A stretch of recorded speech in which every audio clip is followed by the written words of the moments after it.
1절부터 11절까지 말씀을 가지고 호산나 우리의 삶에 오시는 주님이라는 제목으로 말씀 나누겠습니다. 예수님은 저번 주에 우리가 본 것처럼 여리고에서 소경을 고치셨습니다. 여리고에서 소경을 고치신 후 다시 예루살렘으로 돌아오시고 계십니다. 그곳은 1절에 보니까 벳바게와 베다니라는 곳이었습니다. 벳바게와 베다니라는 곳은 감람산 쪽의 그 동쪽 비탈에 약 1.5km 정도 되는 지역으로서 예수님께서 여러 번 방문하셨던 마을 중에 하나였습니다. 그럼 베단이라는 마을은 성경에 여러 번 등장하지 않습니까? 우리가 잘 기억하고 있는 분도 계시고 기억하지 못하는 분도 계시지만 어쨌든 베단이라는 그 말이 좀 동네 지명이 좀 익숙하지 않습니까? 특별히 베단이는 요한복음에 보면 마르다와 마리아와 나사로가 살았던 그 동네였고 예수님께서 죽은 자를 살리셨던 그 동네가 바로 베단이었습니다. 예수님 그곳에 오셔서 이제 마지막 때를 준비하고 계시는 장면이 오늘 11장부터 시작합니다. 사실 11장부터 16장까지 말씀은 예수님이 죽음을 앞두시고 주일부터 그 일주일 동안의 그 이야기가 11장부터 16장까지 펼쳐져 있습니다. 예수님께서 그 마을로 오셔서 제자들 둘을 부르신 다음에 말씀하셨습니다. 마을로 가서 마을에 들어가면 아무도 타보지 않는 나귀 새끼가 있을 것인데 그 나귀 새끼를 가서 끌고 오라라고 말씀하십니다. 그러면서 누군가가 왜 그렇게 합니까? 라고 물어보면 주가 쓰시겠다 하라. 그러면 바로 보낼 것이다 라고 예수님 제자들에게 가르쳐 주셨습니다. 제자들 둘이 예수님의 이 말을 들었을 때 얼마나 황당했겠습니까? 마을에 들어가서 아무도 타지 않는 나귀가 있다는 것을 알고 있는 것도 희한한데 가서 그것을 끌고 오는데 아무렇지도 않게 끌고 오는데 내가 끌고 와도 될까 말까 이런 고민하는 가운데 예수님께서 주가 쓰시겠다고 하면 풀어줄 거야, 끌고 올 거야. 참 예수님이 하신 말씀이 괴기할 것 같은데 이 제자들은 예수님 말씀에 순종하여서 마을에 가기 시작합니다. 그리고 거기서 곧 아직 아무도 타보지 않는 나귀를 발견하게 되고 계속 그 나귀를 끌고 오기를 결정합니다. 이 고대에서는 일상적으로 한 번도 사용되지 않는 그 사용된 적이 없는 동물은 신성한 목적으로 쓰기에 합당하다라고 여겨졌습니다. 특별히 우리가 알고 있는 마태복음 전에 있는 구약 성경의 모세오경에 보면 레위기나 민수기나 이런 말씀 여러 가지 말씀에 보면 하나님께서 아론과 모세 하나님의 귀한 사람들을 세우실 때에 아무도 매지 않는 붉은 암송아지를 갖고 와서 끌어오게 하라라고 하시는 장면을 볼 수 있습니다. 제사장 하나님의 일을 위해 쓰임받는 그 사람을 위해서 아무도 매지 않는 붉은 암송아지를 갖고 오라 하는 장면을 우리가 민수기에서 볼 수 있고 또한 여러분 사무엘상에 보면 이스라엘 백성이 블레셋에게 법궤를 빼앗겼을 때에 법궤가 빼앗겼다가 다시 돌아올 때 어떠한 일이 있었습니까?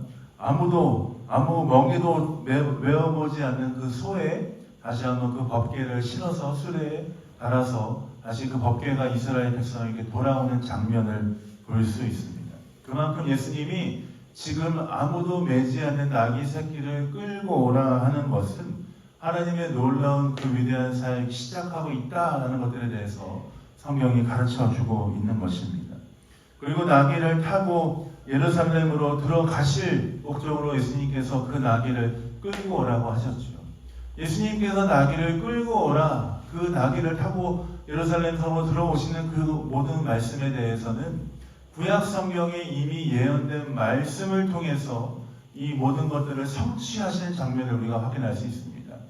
근데 사실 우리가 보는 마가복음에서는 이 구약 성경에 인용된 말씀에 대해서 쓰여 있지는 않습니다. 그렇지만 마가복음의 동일한 그 병행 본문인 마태복음에 보면 이 본문 말씀에 대해서 어떻게 설명하고 있는지 우리가 확실히 볼 수 있습니다. 이 예수님이 나귀를 타고 들어오시는 이 장면이 구약 성경에 이미 예언된 장면인데 이 예수님께서 예언된 모든 것을 완성하시고 완수하시고 들어오고 있다 하는 장면을 친절하게 텍스트를 통해서 보여주고 있습니다. 마태복음 21장 4절 5절 말씀인데 제가 한번 읽어볼 텐데 이 말씀은 스가랴의 말씀을 인용한 말씀입니다. 제가 한번 읽어보겠습니다. 이는 선지자를 통하여 하신 말씀을 이루려 하심이라. 일러스되 시온 딸에게 이르기를 내 왕이 내게 임하리니 그는 겸손하여 낙이 곧 멍에 매는 짐승의 새끼를 탔도다 하라 하였느니라. 마태복음에는 예수님께서 구약 성경의 모든 예언을 완수하셔서 이 땅에 오셨고 그 모든 것들을 성취하시는 장면을 자세히 설명하고 있습니다. 다시 말하면 예수님께서 예루살렘 성에 나귀 새끼를 타고 들어오시는 이 모든 장면은 이미 예언됐을 뿐만 아니라 하나님의 모든 약속을 이루시는 예수님의 위대하심을 우리가 볼 수 있습니다. 예수님께서 말씀하신 대로 제자들은 정말 그 성에 들어가서 나귀를 풀기 시작합니다. 그러자 정말 어떤 사람이 와서 나귀를 왜 푸느냐라고 물어보죠. 그러니까 주가 쓰시겠다라고 말씀을 드렸습니다. 말을 했습니다. 그러니까 그 사람이 그 사람이 허락했다라고 얘기합니다. 누가복음에 보면 이 허락한 사람이 그 나귀 새끼의 주인이다라고 얘기합니다. 다시 말하면 그 나귀 새끼를 푸는 것을 허락한 사람, 주인, 그 모든 사람들, 그 베다니에 있는 사람들은 예수님이 하시는 그 일들에 대해서 그것들을 찬성하고 돕고 섬기기 원했다는 것들을 확인할 수 있는 것이죠. 사실 여러분 생각해 보십시오. 그 조그마한 마을 베다니에서 예수님이 죽은 사람 나사로를 살리셨는데 그 죽은 사람 나사로를 살리신 그 일들이 베다니 사람들 가운데 얼마나 마음에 각인이 돼 있었겠습니까? 근데 예수님의 제자, 그 죽은 사람을 살리셨던 예수님의 제자 베드로는 아니죠. 두 사람을 보내셨는데 두 사람, 그 베다니에 있는 사람들이 몰랐을까요? 예수님과 함께 다니는 사람이라는 거 거의 알지 않았겠습니까? 근데 그 사람이 만약에 와서 예수님이 놀라운 일을 행하셨던 것들을 기억하고 있는데 제가 생각할 때는 그 사람이 와서 주가 쓰시겠다 하라. 예수님이 쓰시겠다고 하는데 어떻게 할까요? 저는 제 생각에 베다니에 있는 사람이었다면 그 누구라도 예수님이 쓰시겠다고 했으면 그냥 기꺼이 줬을 것이다 라고 생각합니다. 어쨌든 그런 상황 가운데 제자들은 예수님이 말씀하신 대로 나귀 새끼를 끌고 왔고 이제 예수님께 가기 전에 그 위에다가 예수님 그 타실 나귀 위에다가 겉옷을 깔았습니다. 그리고 예수님께 그 나귀를 끌고 갔지요. 이 모든 일들은 예수님이 십자가에 달려가시기 전 일주일 전에 일어난 일입니다. 그 일주일 전에 예수님 십자가 달려 들어가시는 그 기간에 어떤 기간이었냐면 유대인의 큰 명절인 유월절 무렵이었습니다. 여러분 유월절은 어떠한 명절입니까? 하나님의 놀라운 승리와 역사를 선포하며 이스라엘 모든 백성이 감사하며 나아가는 날 아닙니까? 따라서 로마 각처에 있는 많은 유대인들이 예루살렘 주변으로 거의 다 모여서 그 유월절을 기념하고 그 유월절을 치르는 상황이었습니다. 즉 예수님이 예루살렘에 들어가시고 유월절 기간 가운데 예루살렘에 들어가실 때에 정말 많은 사람들이 그 성 주변에 모였다는 것입니다. 그리고 예수님이 나귀를 타실 때 겉옷이 깔린 그 나귀를 탔을 때 예루살렘 성으로 들어오셨을 때에 어떠한 일이 일어나냐면 많은 사람들이 바닥에 자기의 겉옷을 깔기 시작했습니다. 겉옷을 깔고 나귀 위에 예수님이 타시고 그 길 위를 예수님이 걸어가기 시작하셨습니다. 여러분, 나귀의 동물에 그 타고 가는 동물에 겉옷을 깐다는 의미도 사실 구약 성경의 여러 가지 말씀 중에서 중요한 예시 중에 하나가 나온 것이 있습니다. 이것이 어떤 것을 의미하냐면 열왕기 하 말씀에 우리가 혹시 저번 달에 묵상한 거 기억하십니까? 예후라는 사람이 왕이 되었어요. 예후라는 사람이 왕이 되었을 때 급하게 왕이 됐는데 그 주변에 있던 사람이 예후라는 사람이 왕으로 추대하기 위해서 말 위에 겉옷을 깔고 예후를 이렇게 들어보내서 왕으로 세우는 장면을 볼 수 있습니다. 즉 예수님께서 겉옷을 깔은 그 나귀 위에 나귀를 타시고 예루살렘으로 들어오고 겉옷이 깔린 길에 많은 사람들이 환호성 가운데 들어오시는 그 모습은 왕으로 오신 예수님께서 들어오시는 장면을 연상한다라고 볼 수 있는 것입니다. 많은 사람들의 기대 가운데 예수님이 겉옷을 깐 겉옷이 깔린 길에 들어가실 때에 많은 사람들은 왕으로 오신 그 예수님에 대한 그 마음, 부푼 마음을 가지고 들에서 나뭇가지를 꺾어서 예수님을 이렇게 환영하기 시작합니다. 요한복음에 보면 이 꺾은 가지를 종려나무 가지라고 이렇게 표현하고 있습니다. 종려나무 가지를 흔들면서 예수님을 환영하고 예수님을 찬양하며 부르고 있습니다. 어떻게 부릅니까? 호산나 다윗의 자손이여 주의 이름으로 오시는 이여 라고 하면서 사람들은 그 왕으로 오신 예수님, 예루살렘 성으로 들어오신 예수님을 환호하고 있습니다. 근데 사람들이 예수님에 대해서 예루살렘 성으로 들어오실 때에 어떠한 것들을 기대했겠습니까? 구약 성경에 예언된 메시아 그분이 오신다고 했는데 지금 예수님이 모든 왕의 모습을 가지고 왕의 형태를 가지고 사람들이 환호성에 따라서 나귀를 타고 예루살렘 성으로 들어오시는 그 모습을 보니까 이제 우리 이스라엘이 회복될 때가 얼마 머지 않았구나 하는 마음을 가지고 사람들은 열렬하게 환영하고 열렬하게 예수님을 맞았습니다. 그런데 예수님이 예루살렘 성에 들어오시는 모습을 가만 보면 왕으로 오셨고 왕으로 들어오시는 것 같은데 조금 어색한 부분이 있습니다. 그것은 무엇이냐면 왕으로 오셨다라고 얘기하기에는 예수님이 너무 초라하게 예루살렘 성에 들어오고 계신다는 것입니다. 여러분 생각해 보십시오. 만약에 베를린에 우리나라 대통령이 온다. 엄청나게 환영식을 크게 연다. 근데 대통령이 올 때 옆 나라에서 빌려온 옛날 자동차를 끌고 바닥에 사람들이 입었던 옷을 깔고 대통령 맞이한다라고 하면은 얼마나 초라하겠습니까? 나귀를 자동차에 비유해서 좀 그렇지만 예수님 생각해 보십시오. 옆 동네에서 빌려온 나귀 새끼를 타고 말 안장도 없고 비단 옷을 입은 것도 아니고 겉옷을 깔아서 꽃도 화환도 하나도 없고 종려나무까지 그 당시에 거리에 널려져 있는 들에 널려져 있는 그거 흔들면서 왕이 오셨네 라고 하는 장면이 얼마나 초라하게 느껴졌을까요?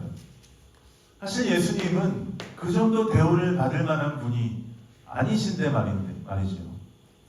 예수님은 어떠한 분이십니까? 하늘과 땅의 모든 것들을 말씀으로 창조하시고 지으신 만왕의 왕이시며 만주의 주이신 분이시죠. 그분께 우리가 어떠한 경배와 찬양을 드린다 할지라도 그것이 합당하지 않습니다. 최고의 것들을 드려도 모자랄 만한 그런 위대하신 분인데 그분께 그저 종려나무 가지를 흔들고 아주 볼품없이 빌려온 나귀를 타고 오시는 그분을 보면 참 그분이 들어오시는 모습이 초라하게 느껴집니다. 예수님 그럼에도 불구하고 왕으로 오신 것에 대해서 사람들에게 그 정도 대우를 받는 것에 대해서 주저하지 않으십니다. 왜냐하면 스가랴에 있는 말씀처럼 예수님은 겸손하여 나귀를 타고 겸손의 왕으로 이 땅에 오셔서 우리 가운데 오시는 그 모습을 보여주셨기 때문입니다. 호산나 주의 이름으로 오시는 이여 호산나 찬송하리로다. 사람들은 환호하며 찬양하며 주 앞에 나아가기 시작했습니다. 우리를 구원하소서라는 뜻이죠. 호산나는 사람들의 마음 가운데 이 호산나를 외침에 얼마나 큰 감격과 얼마나 큰 기대와 얼마나 놀라운 마음에 그 감동이 있었겠습니까? 이제 우리가 정말 자유해지겠구나. 이제 우리가 정말 하나님의 뜻 가운데 정말 기쁨을 누리게 될 거야 하는 마음을 갖고 있었을 것입니다. 이제 로마의 모든 압제로부터 고통으로부터 해방되고 이사야에 나온 말씀처럼 사막에 샘이 넘쳐흐르는 것처럼 우리는 정말 하나님의 놀라운 은혜를 누리는 사람이 될 거야. 이스라엘이 회복될 거야. 하는 기대감을 갖고 있었겠죠. 근데 여러분 그거 아십니까? 이렇게 들어오신 예수님은 구약 성경의 모든 말씀을 완성하고 오신 이 예수님은 예루살렘에 들어오시는 그것 무엇 때문에 들어오셨습니까? 예수님 죽으러 오셨다는 것입니다. 사람들의 기대, 사람들의 환호, 사람들이 원하는 그 새로운 변화, 그것이 사실은 사람들이 원하는 생각과 수준과는 아주 다른 방법으로, 아주 새로운 창의적인 방법으로 주님이 이 땅에 죽으러 오셨다는 것입니다. 그러면 예수님이 왜 이 땅에 죽으러 오셨습니까? 예수님은 십자가의 고난의 길을 걸어가시기 위해 이 땅에 오신 이유 무엇 때문입니까? 그렇게 하셔야 우리의 삶이 정말 새 하늘과 새 땅, 새 은혜, 새 생명을 얻기 때문입니다. 많은 사람들의 환호와 탄성 가운데 예루살렘에 들어오신 예수님, 결국 모든 사람의 죄를 지고 죽기 위해 이 땅에 오셨다는 것을 우리는 이 말씀을 보면서 깨달을 수 있습니다. 그 길은 고통의 길이고 십자가의 길이지만 예수님 많은 사람들의 환호, 많은 사람들의 탄성 가운데 그 길을 걸어가기로 결정하시며 예루살렘 성으로 들어오고 계신 것입니다. 우리는 이 말씀의 메시지를 통해서 우리에게 주시는 메시지를 하나 나누기 원합니다. 호산나 다윗의 자손, 주의 이름으로 오시는 이여 왕으로 오신 예수님, 그분은 우리의 삶의 문을 열고 우리에게 새 생명을 주시기 위해 이 땅에 오셨다는 것입니다. 주님은 우리에게 새 생명을 주시기 위해서 이 땅에 오셨음을 우리는 기억해야 할 줄 믿습니다. 오늘 예수님은 나귀를 타고 예루살렘에 오셨습니다. 예수님이 이 땅에 오실 때에 어떻게 오셨습니까? 예수님이 사실 이 땅에 오실 때부터 작고 초라한 모습으로 오셨습니다. 이 땅에 오실 때에 천군 천사의 나팔 소리와 함께 왕자로 보좌로 임하셔서 이 땅에 오신 게 아니고 많은 사람들에게 보여지기에 민망할 정도로 연약하고 낮고 천한 모습으로 오셨습니다. 말구유에 오셨죠. 약한 모습, 약한 인간의 모습으로 오셨습니다. 이사야에 있는 말씀처럼 우리가 흠모할 만한 아름다운 것이 없고 고운 모양, 고운 풍채도 없이 예수님 아주 낮고 천한 모습으로 오셨습니다. 예루살렘에 들어오실 때에 그 마지막 일들을 완수하실 때 예수님 어떻게 들어오셨습니까? 그때도 겸손하고 아주 볼품없이 남에게 빌린 작은 나귀 새끼를 타고 겉옷이 깔려있는 길에 또 들에서 꺾은 나뭇가지를 흔드는 사람들 틈에 이 땅에 들어오셨습니다. 그러나 예수님은 그렇게 낮고 천한 모습을 하고 이 땅에 오셨는데 그런 대우를 받을 만한 분이 아니시죠. 그럼에도 불구하고 예수님 왜 그렇게 오신 것들을 참고 계시는 것입니까? 예수님 한 가지 목적을 위해 이 땅에 오셨기 때문입니다. 그리고 많은 사람들로 하여금 내가 약하고 부족한 모습으로 왔지만 내가 약하고 부족한 모습으로 온 나 예수 그리스도 나를 믿는 자는 생명을 얻을 거야 하는 그 메시지를 주시기 위해서 예수님이 가장 연약한 모습으로 이 땅에 오셨습니다. 이 땅에 오신 예수님의 최종 목적지는 어디였습니까? 골고다 언덕 꼭대기 십자가 위였습니다. 십자가는 어떤 곳입니까? 가장 수치스럽고 가장 사람들에게 손가락질을 받으며 사람들에게 칭찬을 받지 못하는 가장 수치스러운 자리가 십자가의 자리였습니다. 그러나 여러분 십자가의 자리는 어떤 자리입니까? 가장 사람들의 보기에는 가장 수치스럽고 가장 연약한 자리이지만 가장 영광스럽고 가장 위대한 자리가 바로 십자가입니다. 왜 그렇습니까? 십자가에서 우리의 모든 수치가 해결되었기 때문입니다. 거기에서 예수님은 우리의 삶의 모든 죄의 문제를 해결하셨기 때문이죠. 만약에 예수님께서 십자가를 지지 않으시고 이 땅에 오셨다가 잠깐 여행하시고 돌아가셨다라고 하면은 우리는 여전히 고통 가운데 죄를 해결하지 못한 채 살아가야 했을 것입니다. 근데 죄가 없으신 예수님께서 십자가에 올라가셔서 모든 사람들의 산 제물이 되셔서 모든 사람들의 죄를 대신 지시고 십자가에서 죄를 해결하심으로 말미암아 이제는 우리는 죽음에서 사망으로 옮겨졌으며 새 생명을 얻는 존재가 되었습니다. 하나님과 우리 사이에 깨어진 관계가 예수 그리스도의 십자가의 대속하심으로 인하여서 회복이 되었다는 것이죠. 예수님 그 겸손하고 영광스러운 길을 걸어가시기 위해서 예루살렘 성으로 들어오시고 계시는 것입니다. 누구를 위한 십자가였습니까? 그 당시에 있는 사람들을 위한 십자가였습니다. 또한 누구를 위한 십자가였습니까? 지금 이 자리에 앉아있는 우리를 위한 예수님의 십자가인 줄 믿습니다. 예수님이 예루살렘에 들어오심은 우리를 위한 발걸음임을 우리는 기억해야 합니다. 많은 사람들이 생각합니다. 성경에 있는 이야기가 나와는 관계가 없는 어느 정도의 스토리를 가진 좋은 책이 아니니까 라고 생각하는 경향이 덜어 있습니다. 근데 여러분, 이 성경 말씀은 누구를 위해 주신 말씀입니까? 지금 이 자리에 앉아있는 우리를 위한 말씀입니다. 다시 말하면 예수님께서 예루살렘에 들어가시고 십자가에 달려 돌아가신 그 이야기가 누구의 이야기라는 것입니까? 지금 우리를 향한 이야기라는 것입니다. 저는 아니고요. 옆에 있는 김집사님 이야기예요. 저는 아니고요. 누군가의 이야기입니다. 이게 아니라는 것입니다. 이 성경책은 이 말씀 예수 그리스도의 십자가는 누구를 위한 것입니까? 바로 나를 위한 것입니다. 바로 여러분을 위한 것입니다. 그 누구도 예수 그리스도의 십자가를 통과하지 않고는 하나님께 나아갈 길이 없다는 것이에요.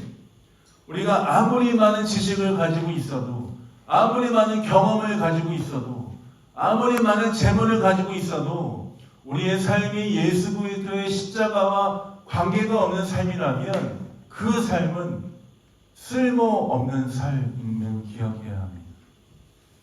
내가 이 세상에서 아무리 많은 것을 누리고 아무리 많은 사람들을 알고 아무리 많은 업적을 쌓는다 할지라도 그것이 내 삶에 예수 그리스도와 관계없는 나를 위한 일이라면 우리의 삶은 의미가 없다는 것입니다.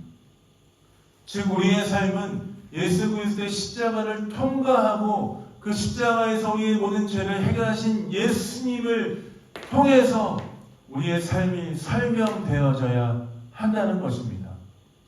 근데 많은 사람들은 우리의 삶에 예수 그리스도의 십자가를 중심에 두기를 꺼려합니다. 왜냐? 그 길은 고통의 길, 고난의 길, 때로는 내가 가지 않아도 남이 갈 수 있는 길이다라고 생각하기 때문이지요. 그러나 여러분, 사랑하는 베르영광교회 성도 여러분, 예수 그리스도의 십자가가 나를 위한 십자가인 것을 기억하시길 예수님의 이름으로 축복드립니다. 나를 위한 스토리인 것을 기억하시길 예수님의 이름으로 축복드립니다. 우리의 삶이 예수 그리스도의 십자가를 통과하지 않고는 우리의 삶이 생명 가운데 나갈 수 없다는 것을 기억하며 나아가신 여러분 되시길 예수님의 이름으로 축복드립니다. 호산나 찬송하리로다 다윗의 이름으로 오시는 이여 우리를 구원하소서 하는 백성들의 외침이 우리의 외침이 되어야 합니다. 예수 그리스도 나의 모든 죄를 지시고 십자가에 달려가신 주님을 기다립니다. 주님의 구원을 기다립니다. 내 삶 가운데 찾아오셔서 주의 구원을 나에게 보여주십시오. 나를 그 뜻 가운데 인도해 주십시오 하는 믿음의 고백이 우리 삶 가운데 있어야 할 줄 믿습니다. 주님 이 시간에 우리에게 찾아오시고 다시 한번 십자가의 사랑과 그 은혜를 우리에게 설명하며 도전하시며 말씀하고 계십니다. 사랑하는 멜령광교회 성도야 자녀야 형제야, 자매야, 내가 너를 위해서 예수 그리스도의 십자가 너에게 허락했는데 너 그 십자가를 붙들고 살지 않겠니? 라고 예수님께서 지금 도전하고 계십니다. 여러분, 그 부르심에, 그 응답에, 예수님의 제안에 여러분 어떻게 하시겠습니까? 요한계시록 3장 20절 말씀은 이렇게 말씀하고 있습니다.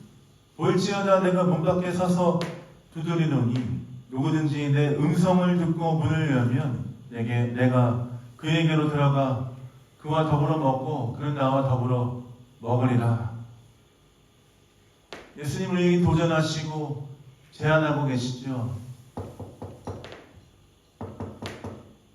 우리의 마음에 녹화하고 계십니다. 형제야, 자매야, 너의 삶에 예수 그리스도의 십자가가 필요하지 않니? 너의 삶에 예수 그리스도의 십자가가 중심이 되지 않니? 너의 삶이 예수 그리스도의 십자가가 없다면 너의 삶이 의미가 없는 것을 알고 있지 않니? 그렇지 않니? 내가 너와 함께하길 원해. 예수님 우리에게 우리의 마음을 두드리시며 우리에게 노크하고 계십니다. 그 부르심 앞에, 십자가를 우리에게 허락하시는 주님의 부르심 앞에 우리가 어떻게 해야 되겠습니까? 주님, 내가 주께 나아갑니다. 주님, 내 삶을 열어서 주께 나아갑니다. 내 삶에 들어오시고 주의 십자가가 중심이 되는 삶이 되게 해 주십시오. 나를 이끌어 주십시오 하는 마음을 가지고 주 앞에 응답해야 될 줄 믿습니다. 우리를 부르신 주님 앞에 우리는 주의 십자가를 바라보며 우리의 삶을 맡겨드려야 합니다. 주님, 내가 내 삶의 주인인 줄 알았는데 내 삶의 주인이 내가 아니고 예수님이시군요. 주님, 내 삶의 중심에 내가 있으면 모든 것이 해결될 줄 알았는데 그게 아니고 내 삶의 중심에 예수 그리스도의 십자가가 있어야 내 삶이 설명되는 거군요. 주님, 주의 십자가를 내 마음에 두길 원해요. 주님, 주와 함께 살길 원해요. 주님, 주님이 정말 내 삶의 왕이십니다. 나의 삶의 인도자가 되십니다. 나의 모든 삶의 죄의 문제를 해결하신 그 주님을 찬양합니다. 호산나 주님, 내 삶 가운데 들어오셔서 나의 생명이 되어 주십시오. 그 믿음으로 고백하며 우리의 삶의 문을 주 앞에 열어드리는 여러분 되시길 예수님의 이름으로 축복드립니다. 말씀을 마무리하겠습니다. 예루살렘 성으로 나귀를 타고 오신 주님, 사람들 눈에는 낮고 천하고 아주 부족하고 연약하게 오신 것 같지만 그분은 왕으로 오셨습니다. 또 또한 그분은 온 세상의 죄를 해결하기 위해서 하늘의 모든 영광을 버리고 이 땅에 오셨습니다. 그 이 땅에 오신 주님이 우리의 주님이시며 우리의 하나님이시며 우리의 구세주이시며 주님의 십자가로 인하여서 우리가 생명을 얻게 되었습니다. 이번 일주일 우리 마음 가운데 예수 그리스도의 십자가가 중심이 되는 삶, 주와 동행하는 삶, 우리에게 왕으로 오신 구주님을 기대하며 주와 함께 승리하신 여러분 되시길 예수님의 이름으로 축복드립니다. 같이 한번 기도하고 우리 찬양하고 기도하고 마무리할까요?